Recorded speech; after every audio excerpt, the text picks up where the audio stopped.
సంవత్సరాల తరబడి ఎన్ని మందులు వాడినా మీ మోకాల నొప్పులు తగ్గట్లేదా? ప్రాణ పెయిన్ క్లినిక్ లో అత్యాధునిక చికిత్స. Welcome to Suman TV. నేను మీ సుమన్ టీవీ. కోల్కతా ఇన్సిడెంట్కి సంబంధించినటువంటి దాంట్లో ప్రతి విషయంలోనూ కోర్టు ట్రయల్స్లో ఉండగానే జ్యుడిషియల్ కస్టడీలోనే మనకు చాలా విషయాలు బయటికి రావడం జరిగింది. అండ్ దానితో పాటు దీనికి సంబంధించినటువంటి పర్టికులర్గా మనం కనుక చూసుకుంటే మమతా బెనర్జీ బిహేవ్ చేస్తున్నటువంటి తీరు కనుక చూస్తే సెంట్రల్ వైపుకి 100% బ్లేమ్ గేము, అకౌంటబిలిటీ జీరో అనేటువంటిది ఇప్పుడు సోషల్ మీడియాలో కూడా ట్రెండ్ అవుతున్నటువంటి మాట. అయితే ఆ పవర్స్ని కానివ్వండి, ఆ ఇన్ఫ్లుయెన్స్ కానివ్వండి, ఏ విధంగా చేస్తున్నారు, అయితే అంత ఇన్ఫ్లుయెన్స్ చేయగలిగేంత మమతా బెనర్జీ గారి దగ్గర ఉన్నటువంటి పొలిటికల్ ఇన్ఫ్లుయెన్స్ ఏంటి, దీనికి సంబంధించినటువంటి వాటిలో ఏ విధంగా ఉండే అవకాశం ఉంది అనేది ఈరోజు మనతో పాటు హైకోర్టు అడ్వకేట్ రవీంద్రనాథ్ గారు ఉన్నారు. వారి మాటలో తెలుసుకుందాం. Hello sir. హాయ్ అండి నాగరాజ్ గారు. దీదీ అని గొప్పగా పిలుచుకునేటువంటి పేరు, మోదీ బాబు అని చెప్పేసి ఆవిడ స్ట్రాంగ్గా ఇక్కడ గనక బర్న్ అయితే, వెస్ట్ బెంగాల్ బర్న్ అయితే అస్సాం, ఢిల్లీ, బీహార్ అక్కడ కూడా బర్న్ అవుతుంది అనేటువంటి విషయాన్ని చెప్పకనే చెప్తూనే స్ట్రాంగ్ వార్న్ చేసినట్టు మనం చూస్తూ ఉన్నాము. ఆ పవర్ ఎక్కడి నుంచి వచ్చిందని చెప్పేసి మనం అనుకోవచ్చు అంటారు. బలాలు బలహీనతల గురించి కనుక మనం మాట్లాడుకోవాలి అని అంటే ఈ కేసుకు సంబంధించి ఇప్పటికీ కూడా కొన్ని విషయాలు బయటికి రానియకుండా గోప్యంగా ఉండేంత జరుగుతుందని అంటే ఎలా, అసలు దీనికి సంబంధించి అంటే ఎంత ఇన్ఫ్లుయెన్స్ అవుతుంది? కేసు ఒకటే కాదు, ఎంటైర్ స్టేట్. బేసిక్గా మమతా బెనర్జీ గారు దీదీ అని, ఫైర్ బ్రాండ్ అని చెప్పుకున్నటువంటి మమతా బెనర్జీ గారి యొక్క వ్యక్తిగత జీవితం ఒక కోణం, రాజకీయ జీవితం, ఆవిడ డీల్ చేసినటువంటి విధానం, ఒక సమస్య వచ్చేటప్పుడు సమస్యను ఎలా డీల్ చేస్తారు అనే విధానం, తన పక్షం తన పార్టీని పవర్లోకి తీసుకొని రావడానికి ఆవిడ చేసినటువంటి ప్రయత్నాలు ఎలా ఉంటాయి అన్నదొక కోణం, ఆవిడ ఇమేజ్ పెంచుకోవడం కోసం ఆవిడ ఏ రకంగా చేస్తారు, ఇట్లా ఒక్కొక్క షేడ్లో ఆవిడ చూస్తే కానీ ఆవిడ టోటల్ క్యారెక్టర్ని మనం అనలైజ్ చేయడం చాలా కష్టం నాగరాజ్ గారు. ఒక సామాన్యమైన వ్యక్తి ఒక అసామాన్యంగా ఎలా పెరిగింది, ముఖ్యంగా రాజకీయంగా బలంగా ఉండడం. ఎందుకంటే 34 సంవత్సరాల పాటు ఏకఛత్రాధిపత్యంగా వామపక్ష పార్టీలు ఏలుతున్నటువంటి కలకత్తా, వెస్ట్ బెంగాల్లో ముస్లిమ్స్ డామినేషన్ ఉన్నటువంటి ఒక ప్రాంతంలో ఒక పురాతనటువంటి నగరం. నిజంగా చెప్పాలంటే ఒక స్వాతంత్రోద్యమంలో కానివ్వండి, తర్వాత వచ్చిన కాలగమనంలో కలకత్తా నగరానికి ఒక విశిష్టత ఉంది. మహామహానుభావులు పుట్టారు అక్కడ. ఒక అరవింద్ ఘోష్ అయితేనేమి, రవీంద్రనాథ్ ఠాగూర్ అయితేనేమి, ఒక వివేకానందుడు అయితేనేమి, చెప్పుకోవడానికి చాలా పెద్ద మంది ఉన్నటువంటి, మొత్తం భారతదేశాన్ని ఇన్ఫ్లుయెన్స్ చేశారు. నాట్ ఓన్లీ భారతదేశం, ప్రపంచాన్ని ఇన్ఫ్లుయెన్స్ చేసిన మహానుభావులు పుట్టాడు. ఈవెన్ దో నేతాజీ సుభాష్ చంద్రబోస్తో సహా అంతమంది వ్యక్తులు పుట్టేటువంటి ఒక కలకత్తా మహానగరం వెస్ట్ బెంగాల్లో ఈవిడ దీదిగా చెప్పుకొని ఈవిడ నేటి సమాజానికి ఆ మహామహుల సరసన ఈవిడ పెట్టొచ్చా, లేకపోతే ఈవిడ డిఫరెంట్గా ఈవిడ ఒక ఫ్రేమ్లో చూడాలన్నది మనం ఇప్పుడు చర్చించుకునే విషయాల్లో మనకు అర్థమవుతుంది నాగరాజ్ గారు. ఇక్కడ మమతా బెనర్జీని మనం చూసే కోణం 2 రకాలుగా చూడాలి. వ్యక్తిగత జీవితం, ఆవిడ రాజకీయ జీవితం. వ్యక్తిగత జీవితం ఆవిడ ఎలా కనిపిస్తారు?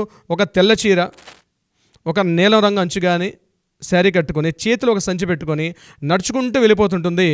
తను మొత్తం ఒక సమ్మోహన శక్తిగా ఎంటైర్ కొన్ని వేల మంది ఆవిడ వెనక నడుస్తూ ఉంటారు. మీరు ఎక్కడైనా చూడండి, మమతా బెనర్జీ ఎక్కువగా నడకతో ఉన్నటువంటి ర్యాలీసే కనిపిస్తాయి. ఆవిడకి నడక అంటే చాలా ఇష్టం.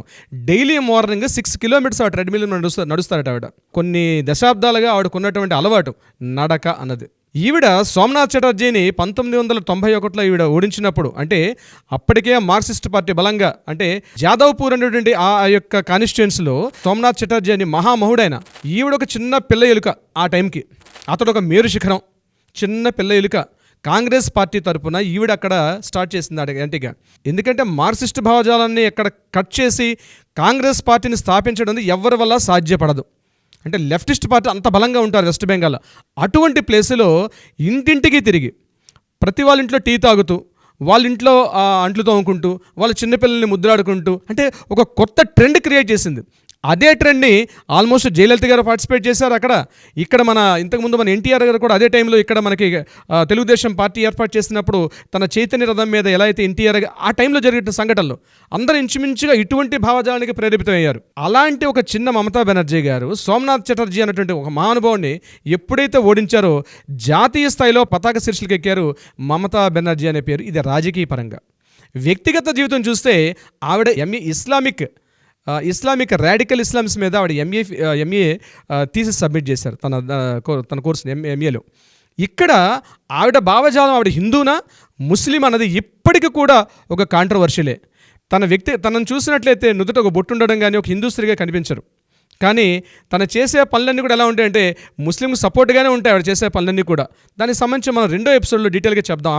ఆవిడ యొక్క వ్యక్తిగత కోణాలను మనం దర్శించుకుంటూ వెళ్తాయి. ఇంకొక కాంట్రవర్షియల్ పాయింట్ ఏంటంటే ఆవిడ ఎలక్షన్ అఫిడవిట్కి సంబంధించినటువంటి దీంట్లో ఆవిడ అన్మ్యారీడ్ అని చెప్పి ఉంటుంది. ఇది చాలా ఇంపార్టెంట్, అది చెప్పడానికి కూడా మనం సాహసిస్తున్నాం. ఈవిడ అన్మ్యారీడ్ అని చెప్పి ఆవిడ అఫీషియల్ ఎఫిడవిట్లో ఉంటుంది ఎలక్షన్ కమిషన్కి ఇచ్చినటువంటి దీంట్లో. కానీ ఈవిడ అన్మ్యారీడ్ కాదు, ఈవిడ మ్యారీడ్. ఇంకొక కాంట్రవర్సీ ఏంటంటే ఇప్పుడు ఎవరైతే మనం చెప్పుకున్నటువంటి అభిషేక్ ముఖర్జీ ఎవరు ఉన్నారో ఇతని నెఫ్యూ కాదు, ఇతని కొడుకు అని చెప్పి కూడా వెస్ట్ బెంగాల్లో చాలా చోట్ల వినిపిస్తూ ఉంటుంది ఈ పేరు. ఇతను సొంత కొడుకే, ఇతను మేనలుడు కాదు అని చెప్పే కారణాలు కూడా చాలా చోట్ల ఉన్నాయి. అవునా? ఇక్కడ మమతా బెనర్జీ గారి యొక్క వ్యక్తిగత జీవితాన్ని నేను చెప్తున్నాను నాగరాజ్ గారు. ఇది ఎక్కడ కాంట్రవర్సీలు చేసే ఉద్దేశం కాదు. దీని మీద దీపక్ ఘోష్ అన్నటువంటి ఒక వ్యక్తి 3 పుస్తకాలు కూడా రాశారు. ఆ పుస్తకాల్లో ఇతని హస్బెండ్ పేరు రంజిత్ ఘోష్ అని, అలీపూర్ పోలీస్ స్టేషన్లో అతను ఒక ఆఫీసర్గా పనిచేశాడని, కానీ తన వ్యక్తిగత జీవితం పారదర్శకంగా ఉండాలని ఈ యొక్క విషయాన్ని తను చాలా హైడ్ చేసుకుంటూ తను ముందుకు వెళ్ళారనే విషయాన్ని దీపక్ ఘోష్ అనే వ్యక్తి 3 పుస్తకాలు రాశారు. 2 పుస్తకాలు బెంగాలీలో రాశారు. I know very close to the her అని చెప్పి ఒక పుస్తకం ఇంగ్లీష్లో రాశారు. ఆ పుస్తకాల విషయాన్ని నేను ఇక్కడ మీకు చర్చిస్తున్నాను. ఆ పుస్తకాలు టోటల్ బెంగాల్ వ్యాప్తంగా పూర్తిగా బ్యాన్ చేయబడ్డాయి ఆ పుస్తకాలు. కానీ ఇప్పటికీ పీడిఎఫ్లో దొరుకుతాయి, యూట్యూబ్లో ఉంటే చెక్ చేసుకోవచ్చు. అవునండి, పీడిఎఫ్లో ఇప్పటికి కూడా మనకు దొరుకుతున్నాయి. అయితే ఈ రంజిత్ ఘోష్ అనే వ్యక్తి అలీపూర్ పోలీస్ కోర్టులో ఇతను ఒక ఆఫీసర్గా పనిచేసేవాడు. వీళ్ళకి సంబంధించిన కొడుకే అభిషేక్ ముఖర్జీ అని ఒక విషయం అయితే ఉంది. చాలామంది బెంగాలీస్ ఇప్పటికి కూడా నమ్ముతారు ఈ విషయాన్ని, దాన్ని పెద్దగా తీసుకెళ్లరు. అది ఈ విషయాన్ని బయటికి వెళ్లకుండా ఉండడంలో కూడా మమతా బెనర్జీ చాలా చాణక్య నీతి ఉపయోగించింది అంటారు. ముఖ్యంగా అక్కడ ఉన్న ఎలక్ట్రానిక్ ప్రింటింగ్ టోటల్ మీడియా తన గ్రిప్లో ఉంటుంది. ఈవిడికి ఐటీ విభాగంలో ప్రత్యేకంగా ఒక శాఖ ఉంటుంది, ఒక విభాగం. అంటే ఈవిడికి సపోర్ట్గా మాట్లాడే ఒక వింగ్ పనిచేస్తుంటుంది. ఈవిడికి ఎవరైనా యాంటీగా మాట్లాడారు అంటే ఇమ్మీడియట్గా వాళ్ళని ఆ పోస్ట్ నుంచి తీసేయడం కానీ, వాళ్ళని సస్పెండ్ చేయడం కానీ ఏదో జరిగిపోద్ది బెంగాలీలో. అవునా? ఇలాంటి దుర్ఘటనలు చాలా జరిగాయి మమతా బెనర్జీ గారు. ఇక్కడ దీదీ, అక్కడ మోడీ, పేర్లు చాలా సిమిలర్గా ఉంటాయి కానీ జరుగుతున్న విషయాలు అవే. మనం మోడీ గారిని విమర్శించే స్థాయికి వెళ్ళడానికి కారణం ఏంటంటే దీదీ గారికి ఆ రాష్ట్రంలో ఉన్నటువంటి పట్టు ఆ స్థాయిలో ఉంటుంది. ఒక దశలో జయప్రకాష్ నారాయణ గారు ర్యాలీ తీస్తున్నప్పుడు, ఆ ర్యాలీ అరౌండ్ నేను చెప్పేది 1971-72లో జరిగిన సంఘటన. అప్పట్లో భయంకరంగా ఆ టైంలో జరుగుతుంది ఈ నిరసనలు పెళ్లిబుకుతున్న సమయంలో ఆయన కారు బానెట్ ఎక్కి డ్యాన్స్ ఆడారు దుర్గాదేవిలాగా. ఇప్పటికి కూడా ఆ వీడియోలు వైరల్ అవుతుంటాయి మనకి యూట్యూబ్లో చూసినట్లయితే, అప్పుడున్న ఫోటో క్లిప్పింగ్స్ కూడా. అంటే చాలా డేరింగ్ అండ్ డాషింగ్ ఉమెన్ చిన్నప్పటి నుంచి కూడా ఆవిడ చేసే పనులు కూడా అలాగే ఉంటాయి. ఈవిడ పివి నరసింహరావు హయాంలో ఒకసారి, మన్మోహన్ సింగ్ గారు ప్రధానమంత్రిగా పనిచేస్తున్న సమయంలో 2 సార్లు ఈవిడ రైల్వే శాఖ మంత్రిగా పనిచేస్తారు సెంట్రల్ గవర్నమెంట్లో. ముఖ్యంగా ఇందిరాగాంధీ 1984లో ఈవిడ ఎప్పుడైతే సోమనాథ్ చటర్జీని ఓడించి, ఎప్పుడైతే ఒక చిన్న స్థాయి ఒక వ్యక్తి కాంగ్రెస్ పార్టీలో ఒక మామూలు సాధారణ వ్యక్తి, సాధారణ స్త్రీ, ఈవిడ ఎప్పుడైతే సోమనాథ్ చటర్జీని ఓడించారో ఇందిరాగాంధీ గారు కూడా ఈవిని పిలిపించి ఈవిడ గురించి డిస్కషన్ చేయడం జరిగింది. అయితే 84 అక్టోబర్లో ఇందిరాగాంధీ గారు మరణించారు. దాని తర్వాత జరిగిన పరిణామాలు రాజీవ్ గాంధీ గారి సమయంలో కానీ, తర్వాత జరిగినటువంటి పివి నరసింహరావు గారు మన్మోహన్ సింగ్ టైంలో కూడా రైల్వే శాఖ మంత్రిగా పనిచేశారు. రైల్వే శాఖ మంత్రిగా వెస్ట్ బెంగాల్కి అత్యున్నత రైల్వే సేవలు విస్తరించడంలో చాలా తోడ్పడుతుంటారు. ఈ సమయంలో కాంగ్రెస్ పార్టీతో విభేదాలు చెంది ఈవిడ 91లో కాంగ్రెస్ పార్టీ నుంచి విడిపోయి AITMC, all India Trinamool Congress party అని కొత్త పార్టీని ఏర్పాటు చేసి కాంగ్రెస్ పార్టీతో విభేదం చెందింది. కాంగ్రెస్ పార్టీతో విభేదం చెందడానికి కూడా ప్రధాన కారణం ఏంటంటే రాష్ట్రానికి కావాల్సిన వనరులు, నిధులు సరిగ్గా అందట్లేదనే ఉద్దేశంతో ఈవిడ పార్టీ పెట్టారని ప్రజల్లోకి చెప్పినప్పుడు కూడా ఈవిడ ఇన్ఫ్లుయెన్స్ ఏంటంటే ప్రజల్లో ఆ ముఖ్యంగా ఈ అప్పటికే ఉన్నటువంటి వెస్ట్ బెంగాల్లో ఉన్నటువంటి కొంతమంది రౌడీ ముఖలు కానీ, వెస్ట్ బెంగాల్ కొన్ని గ్యాంగ్స్ విషయంలో కానీ, ముఖ్యంగా బంగ్లాదేశ్ తోటి సత్సంబంధాల్లో ఈవిడికి అనుకూలంగా కాంగ్రెస్ పార్టీ సపోర్ట్ చేయలేదనే ఉద్దేశంతో ఈవిడ తృణమూల్ కాంగ్రెస్ పార్టీ పెట్టిందని కొంతమంది యొక్క విమర్శలు కూడా ఉన్నాయి ఈవిడ మీద. తృణమూల్ కాంగ్రెస్ పార్టీ పెట్టిన తర్వాత మొత్తం అక్కడ ఉన్నటువంటి వామపక్ష పార్టీలో కొంతమంది, కాంగ్రెస్లో కొంతమంది, ఈవిడికి అనుయాయులుగా ఉన్న వాళ్ళు కొంతమందిని తీసుకొచ్చి ఈవిడ పార్టీని స్థాపించారు. కానీ 2 సార్లు ఈవిడ ముఖ్యమంత్రిగా అయిన తర్వాత కూడా ఈవిడ ప్రతిపక్షంలో ఉన్నా, పవర్లో ఉన్నా ఎక్కడ కూడా తన యొక్క ఇమేజ్ తగ్గకుండా ప్రజల్లో ఎప్పుడు కంటిన్యూ ఉంటారు ఈవిడ. దీనికి నిదర్శనం రీసెంట్గా ఈ కలకత్తా రేప్ అండ్ మర్డర్ కేసులో ఈవిడ ఇమీడియట్గా ధర్నాకు ప్రొటెస్ట్ చేయడం దిగడం అన్నది ఈవిడ యొక్క పూర్తి నిజస్వరూపం మన బయటపడుతుంది. ఈవిడ ముఖ్యమంత్రిగా పనిచేస్తున్న సమయంలో మరొక పెద్ద సంఘటన జరిగింది ఇలాంటి రేప్ అండ్ మర్డర్ కేసే. అది శ్వేతా జోర్డాన్ అని చెప్పి 2012లో జరిగింది. ఆ సంఘటన ఒక నైట్ క్లబ్లో జరిగింది. ఒక నైట్ క్లబ్లో ఒక 4 అబ్బాయిలు ముస్లిమ్స్ కలిసి ఈ అమ్మాయిని తన కారులో తీసుకెళ్తూ పూర్తిగా 5 కలిసి ఆమెను పూర్తిగా అఘాయిత్యం చేసి నడి రోడ్డు మీద ఇంకా మనిషి చనిపోకుండా ఆమెను రోడ్డు మీద పడేసి వెళ్ళిపోయారు. అప్పుడు ఆ అమ్మాయి తిన్నగా ఏం చేసిందంటే తిన్నగా పోలీస్ స్టేషన్కి వెళ్ళి కంప్లైంట్ చేసింది. కంప్లైంట్ చేయడమే కాదు, ఇప్పుడు ఎలా అయితే మన అభయ అని నిర్భయ అని ఈ దిశ చట్టాలు ఎలా అయితే అనుకుంటున్నామో ఆవిడ లేదు, నా పేరు బయట పెట్టండి. ఎందుకంటే ఒక అమ్మాయికి ఎట్లా అయితే స్త్రీకి ఇలా అన్యాయం జరుగుతుందో జరిగింది నాకు అన్యాయం, నా పేరు ఎందుకు బయటికి వెళ్ళకూడదని ఆ అమ్మాయి ఆ రోజు ఏదైతే జోర్డాన్ అట్లా అనడంతో ఈరోజు ఆమె పేరు బయటకు వచ్చింది. ఆవిడ ప్రభుత్వం మీద ఎంత గట్టిగా విమర్శించింది. ఎందుకంటే ఎవరైతే ప్రధాన నాయకులు ఉన్నారంటే ఈవిడ మీద ఎవరైతే అఘాయిత్యం చేశారో వాళ్ళందరూ కూడా తృణమూల కాంగ్రెస్ పార్టీలో ప్రముఖ నాయకుల యొక్క పిల్లలు, వాళ్ళందరూ కూడా అత్యంత ఘోరమైన విషాదం. అసలు ఆవిడ చేసినప్పుడు దీని మీద ఒక ఎంక్వైరీ కమిషన్ వేశారు. ఆ ఎంక్వైరీ కమిషన్కి ఐపీఎస్ ఆఫీసర్ ఎవరంటే దమయంతి చటర్జీ, ఐపీఎస్ ఆఫీసర్ ఆవిడ ఈ యొక్క బాధితుల తరపున పోరాడితే మమతా బెనర్జీ రోడ్ల మీదకి ఎక్కి తృణమూల కాంగ్రెస్ పార్టీ తన అనుయాయులకు పూర్తిగా సపోర్ట్ చేసే ఉద్దేశంతో అసలు అమ్మాయి చేసింది తప్పు, చూడండి ఎంత దారుణం, ఒక అమ్మాయి నా మీద రేపు జరిగింది, అఘాయిత్యం జరిగిందని ఎవిడెన్స్లు ప్రూఫ్లు చూపిస్తూ కూడా ముఖ్యమంత్రి స్థాయిలో అంటే బాగా ఆ టైంలో 2012లో ఒక పెద్ద ఇష్యూ వెస్ట్ బెంగాల్లో, అప్పుడంత మీడియా లేదు కాబట్టి న్యూస్ బాగా రాలేదు, కానీ చాలా పెద్ద ఇష్యూ అయింది వెస్ట్ బెంగాల్లో. కంటిన్యూగా ఒక 1 month పాటు ఇదే న్యూస్. ఆ టైంలో జోర్డాన్ చేసిందే తప్పు, ఆవిడ కావాలని ఇట్లా చేసిందని చెప్పి తన పార్టీ మొత్తం నాయకులు వెనకేసుకొచ్చింది ఆ రోజు మమతా బెనర్జీ గారు. అయితే అదృష్టవశాత్ ఆ రోజు ఉన్నటువంటి దమయంతి చటర్జీ ఏదైతే ఆవిడ ఉన్నారో ఐపీఎస్ ఆఫీసరు, ఆవిడ నిజంగా సీఎం మీద యాంటీ అయ్యి ఇష్యూని భయంకరంగా తీసుకొచ్చారు బయటికి. చివరికి ఆ ఇష్యూలో దమయంతి చటర్జీ చేసినటువంటి ఏదైతే ఆరోపణలు చేశారో, ఆవిడ ఏదైతే బాధితుల తరపున చేశారో, చివరికి కోర్టులు కూడా ఇది జరిగింది, దమయంతి చటర్జీ పూర్తి ఎవిడెన్స్లు గ్యాదరించారు కాబట్టి ముఖ్యమంత్రి మమతా బెనర్జీ గారు ఇట్లా మాట్లాడడం తప్పని ఆ రోజు న్యాయస్థానం కూడా ముట్టుకెళ్ళి పెట్టింది ఈ ఇష్యూ మీద. ఈ రోజు మళ్ళీ ఎగ్జాక్ట్లీ 12 ఏళ్ళ తర్వాత ఇదే ఇష్యూ జరుగుతోంది Calcutta rape and murder case సంబంధించి. ఈవిడ హయాంలో 4 స్కామ్లు జరిగాయండి నాగరాజ్ గారు. ఒకటి అతిపెద్ద స్కామ్, అందరికీ తెలిసిన scam Sharada chit fund scam, మీరు బహుశా వినే ఉంటారు. ఈ శారదా చిట్ ఫండ్ కంపెనీ అన్నది సుమారుగా 2,000 కోట్ల రూపాయల భారీ స్కామ్ ఇది. ఇందులో తృణమూల కాంగ్రెస్ పార్టీ తాలూకా పెద్ద పెద్ద ప్రముఖులు కూడా ఇందులో ఉన్నారు. ముఖ్యంగా తను ఏం చేస్తుందంటే తన పార్టీని కాపాడుకోవడం కోసం అని చెప్పి వీలైతే ఎంత అఘాయిత్యానికి ఆవిడ ముందుకెళ్తారు. ఇది ఈరోజు మోడీ మీద కామెంట్ చేయడానికి కూడా కారణం అదే. ఎందుకంటే తన పార్టీ పటిష్టంగా ఉండాలి.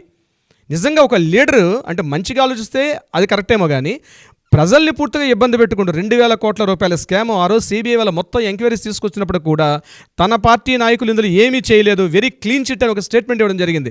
అందువల్ల ఇంతమంది తృణమూల కాంగ్రెస్ పార్టీ నాయకులు ఆమె వెంబడి ఎందుకుంటారంటే వాళ్ళు చేసిన అక్రమాలకి అన్యాయాలు కూడా మమతా బెనర్జీ ఇప్పుడు కూడా తోడ్పాటు అందిస్తారు కాబట్టి ఉంటున్నారు.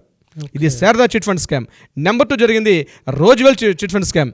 ఇది కూడా సుమారుగా 2,000 కోట్ల రూపాయల స్కామ్.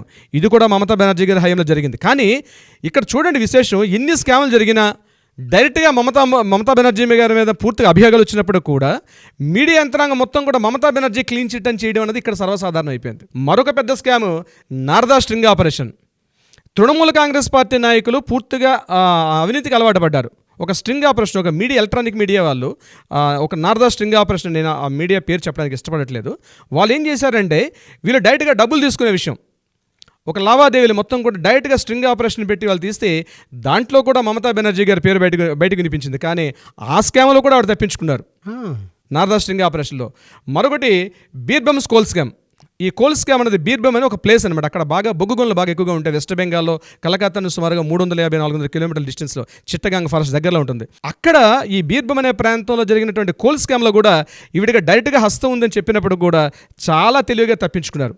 ఇట్లా చెప్పుకుంటూ పోతే మమతా బెనర్జీ గారి మీద ఉండే అభియోగాలు, అవినీతి ఆరోపణలు లెక్కకి మిక్కిలు ఉంటాయి. కానీ ఈ రోజుకి ఆవిడ ప్రజల యొక్క మనల్ని పొందింది. అంటే రెండోసారి మొన్న రీసెంట్గా తను ఎప్పుడైతే తన పార్టీ అధికారంలోకి వచ్చింది కాబట్టి. కానీ ప్రజల్లో ఎలా ఉందంటే మమతా బెనర్జీ గారు వామపక్ష భావాలతో, మార్క్సిస్ట్ భావజాలతో ఇరుక్కుపోయినటువంటి వెస్ట్ బెంగాల్ యొక్క పూర్తి దాన్ని తను ఏదో బాగు చేస్తారనుకున్నారు మమతా బెనర్జీ వచ్చి. కానీ కొన్ని సంక్షేమ పథకాలు కూడా చేశారు. ముఖ్యంగా గవర్నమెంట్ స్కూల్లో సైకిల్స్ ఇవ్వడం అయితేనేమి, గవర్నమెంట్ స్కూల్లో ప్రతి విద్యార్థి కూడా సైకిల్ ఇచ్చారు ఆవిడ. ఓకే, ఆవిడ అదొకటి ఫస్ట్ చేసిన పని. ఇలా కాకుండా చాలా పెన్షన్ స్కీమ్స్ అయితేనేమి, చాలా ముఖ్యంగా సంక్షేమ కార్యక్రమాల్లో చాలా దాన్ని మన జగన్మోహన్ రెడ్డి గారు కొన్ని అడాప్ట్ చేసుకున్నారు. అవి మనం ఇంకోసారి డిస్కషన్ చేద్దాం. అవే స్కీమ్స్ని జగన్మోహన్ రెడ్డి గారు కొన్ని అడాప్ట్ చేసుకున్నారు. అక్కడ చెన్నైలో ఉన్న జయలలిత గారు కొన్ని అడాప్ట్ చేసుకున్నారు. దీనికి సంబంధించి ఏదైతేనే కొన్ని సంక్షేమ పథకాలు చేసుకున్నప్పుడు కూడా అవినీతి ఆరోపణలో మమతా బెనర్జీ పెట్టింది పేరు, కానీ ఎక్కడ కూడా తన పేరు రాకుండా అద్భుతంగా మేనేజ్ చేసుకుంటారు. ఇదిలా ఉండగా 1000 రాబందులు తిన్న ఆ రాబందు కూడా ఏదో ఒక గాలివానికి పోయినట్టుగా ఈరోజు ఏదే జరుగుతుందో Calcutta rape and murder case సంబంధించి ఆవిడ మొత్తం సెంట్రల్ ఇరుక్కుపోయారని చెప్పడంలో ఎటువంటి డౌట్ లేదండి. తన పార్టీ వాళ్ళు ఆవిడ వ్యతిరేకిస్తున్నారు, ప్రజలు వ్యతిరేకిస్తున్నారు. ఇక్కడ ఇంకో విశేషం చెప్పాలంటే నాగరాజు గారు, ప్రజలు మమతా బెనర్జీని వ్యతిరేకించట్లా, దీని మీద న్యాయం జరగాలని కోరుకుంటున్నారు. ఇక్కడ జాగ్రత్తగా పాయింట్ అబ్జర్వ్ చేయండి. ప్రజలు మమతా బెనర్జీ రాజీనామా చేయాలని ఫస్ట్లో అడిగారు. ఇప్పుడు జరుగుతున్న రీసెంట్గా గడిచిన వారం 10 నుంచి న్యూస్ చూడండి, మమతా బెనర్జీ గురించి మాట్లాడట్లా, అభయాన్ని న్యాయం చేయమని కోరుతున్నారు. కానీ ఇండైరెక్ట్గా సందీప్ ఘోష్కి ఆవిడకున్నటువంటి ఫోన్ ట్యాపింగ్స్ అయితే, మన ఫోన్ డిస్కషన్స్ అయితేనేమి, వాట్సాప్ డిస్కషన్స్ అయితేనేమి, ఇవేవి కూడా బయటికి రాకుండా మీడియా చాలా అద్భుతంగా కవర్ చేసుకుంటూ వెళ్తుంది. అందులో నో డౌట్ సిబిఐ వాళ్ళ ఇన్వెస్టిగేషన్లో బయటకు వస్తే కానీ, ఈ డీటెయిల్స్ సెంట్రల్ గవర్నమెంట్ ఇన్వాల్వ్ అయితే కానీ ఇవి బయటకు రావండి నాగరాజు గారు.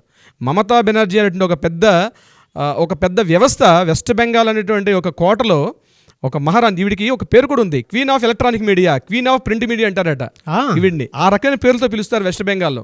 ఏ పేపర్, స్థానిక పేపర్ నుంచి లోకల్ టోటల్ యంత్రాంగం అంతా కూడా ప్రతి లోకల్ ఎంఆర్ఓ ఎండిఓ స్థాయిల దగ్గర నుంచి లోకల్ విఆర్ఓ స్థాయి నుంచి ప్రతి ఒక్కరు కూడా ఈవిడ అదుపాజ్ఞంలోనే పనిచేస్తారు. ఎవడైనా యాంటీగా పనిచేస్తే ఆ మనిషి అక్కడి నుంచి కనిపించడం, అజ్ఞాతంలోకి వెళ్ళిపోతాడు వాడు.